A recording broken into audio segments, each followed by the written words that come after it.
14 ஆண்டு காலம் சும்மா கோமால இருந்தியா? நான் பூங்கா நகர் தொகுதியோட சட்டமன்ற உறுப்பினராக இருந்திருக்கேன். 234 தொகுதி எம்எல்ஏல கரைபிடியாத கருத்துக்கு சொந்தக்காரன்னு கலைஞர் அவர்களாலேயே இப்போ ஒரு எம்எல்ஏன்னு இருந்தால் இவர் மாதிரி தான் இருக்கணும்னு சிறந்த சான்றிதழ் பெற்ற ஒரு சட்டமன்ற உறுப்பினர். இது அது இல்ல 234 தொகுதி எம்எல்ஏலயே பூங்கா நகர் தொகுதி எம்எல்ஏவா கரைபிடியாத கருத்துக்கு சொந்தக்காரன். 234 தொகுதி எம்எல்ஏலே டி ராஜேந்தர் போன்ற வித்தியாசமான எம்எல்ஏ இல்லை என்று கலைஞரிடத்தில் பாராட்டு பத்திரம் வாங்கியவன்.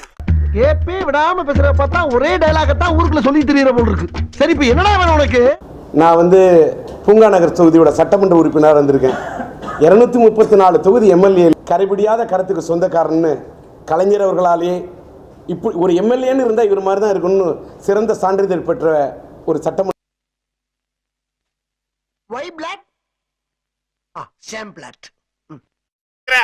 32 வயசுல கலைஞரால எண்ணில் பாதி என்று அழைக்கப்பட்டவன்.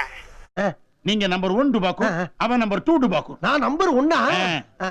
33வது மந்திரி பதவியாக இருக்கக்கூடிய மாநில சிறுசேமிப்பு துறையின் துணைத் தலைவர் பதவியை, அதாவது செக்ரட்டரியேட்ல எனக்கு தலைவர்கள் இந்த பதவி போட்டு கொடுத்து கோட்டையிலே ஒரு அறை கொடுத்து பேண்ட் செட்டு வாங்கி கொடுத்து ஒரு தொப்பியும் வாங்கி கொடுத்து ஒரு பஞ்சுமத்தை வாங்கி கொடுத்து அவனுக்கு ரூம் போட்டு ஏசி போட்டு தருமாறு கேட்டுக்கொள்கிறேன். அதை மட்டும் நினைச்சு பாருங்க. எம்ஜிஆரோட ஆட்சி காலத்தில் நிற்க முடியுமா? எம்ஜிஆரோட ஆட்சி காலத்தில், புரட்சி தலைவர் எம்ஜிஆர் காலத்தில் நின்று இருக்கேன்.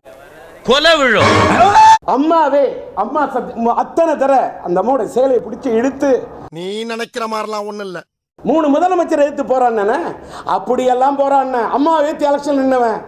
குப்புசாமி ஏத்து நிக்கல, சுப்புசாமி ஏத்து நிக்கல, அம்மா ஏத்து எலெக்ஷன் நின்னவன். இதெல்லாம் ஒரு பெருமையா பாஸ்?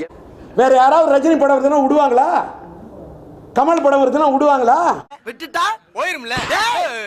500 பேர் இருந்தா கூட 50 பேர் தான் உங்கள் போராட்டத்துக்கு என்ன நக்கல் பண்ணி, என்ன எந்த அளவுக்கு கிண்டல் பண்ணி, என்ன அளவுக்கு கேலி பண்ணி, இத்தனை பட்டு திருந்தலே குரு. இவ்வளவு பேர் பொறுமையா கேட்கறாங்க. இந்த ஆளு இவ்வளவு புலமையா பேசுறானே, எந்த ஹின்ஸ் இல்லாம இவ்வளவு பேசுறானே.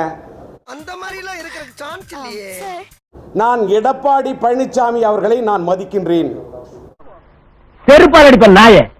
உண்மையிலே அதிமுக 2 பட்டிருந்தா, பிளவுபட்டிருந்தா கூட 2யும் நடுநிலைமையோட அப்படியே இது பண்ண எடை போட்டு பார்க்கக்கூடிய ஒரே ஆள் யாருன்னா எடப்பாடி தான். இவனுக்கு தெரிஞ்சு பேசுறானுங்களா இல்ல வெறுப்பேத்துறாங்களா தெரியலையே.